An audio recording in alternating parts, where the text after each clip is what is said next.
Hey, hollow heads, guess what? I am free. No longer tethered to an annoying headset with horrible sound. How does this sound for you guys, by the way? I'm trying to get a hold of how it sounds from far away over here, next to a lovely whiteboard. Or if I get into your ear holes like this for a little ASMR, baby. Anyways, so little update. A lot of my stuff came early. Still don't have my new whiteboard, which is what I'm going to wait to start my new series because I need all of the space, plus the fact that it's two-sided and that it flips really easily. So that's going to be pretty exciting as I go forward, because a lot of people have requested that I cover other cryptos and compare them to Holo, or just look into them and see what I think and give some explanations to how they work. Really cool stuff.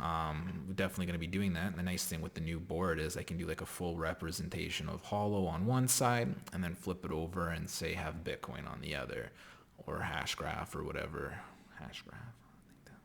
I think that's what it's called. That said, let's get into it. I'm doing a quick video here. I don't want to take up too much of your time. It's a really easy thing to explain when you have a picture to show it.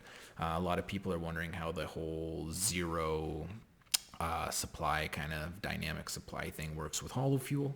And this chart right here is to show you. I've actually got it labeled numbers. So if you want to take a screenshot, a little Vanna White here, boom.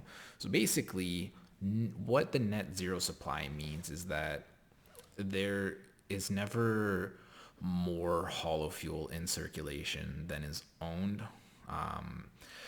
Meaning that to buy hollow fuel, you have to put money into the reserve. So see here, anyone reserve. I did another video showing how hot goes into the reserve, so you can watch that and how the reserve exchange dynamics kind of work. So you can watch those videos, but this is specifically dealing with the net zero supply. So $1 goes into the reserve. I'm going to do this without looking. Then that $1 is, then the reserve takes that $1, it becomes part of the reserve, and they issue you one hollow fuel. So you take that one hollow fuel and you move it down. Well, that was really good. You move it down into the host when you want to buy hosting, right? If you're going to go that way, there's obviously like the exchange portion. I'm actually going to link a really good article about how the exchange and reserve will balance each other out. Really cool stuff.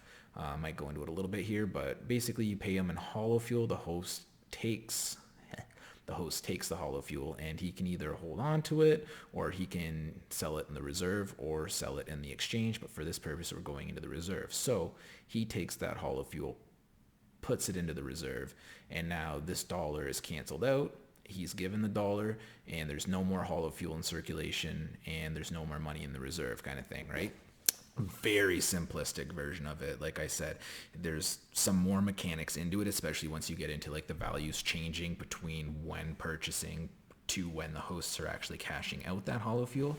So there are some dynamics that are on top of this, which the article that I'm going to post goes into in great detail. And I'm actually going to ask World of if he's okay if I do a video representation kind of simplifying it, because he's a very smart man, and it's still a little complicated to understand. So I'm going to ask him if he's cool with that, or if he watches it, you can tell me if it's okay.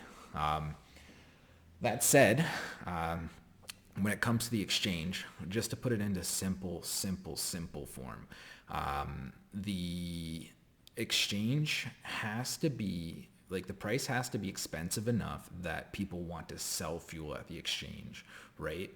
It can't be so cheap that people don't want to get rid of it, because if they don't get rid of it, then there's nothing to buy. Like, you can't, like, when you deal with buying from the exchange now, there's that circulating supply where you're buying from, right? You don't have to wait for a seller. This case, you do. There has to be someone selling fuel, because fuel cannot exist without being funded basically by the reserve, right?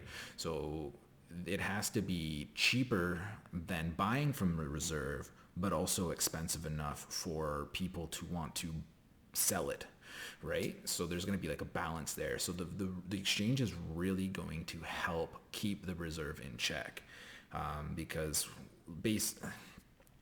I'm going to get into that more in another video because there's a lot to it and I don't want to take up many more of you guys' time. I really hope that quick information helps you understand the net zero and as well as how the exchange will assist in balancing the reserve and where the kind of cost of the fuel will be. Yeah. So hopefully that all helps. Hopefully the mic sounds good. And welcome to the future. Have a good one, guys and girls. Holo heads.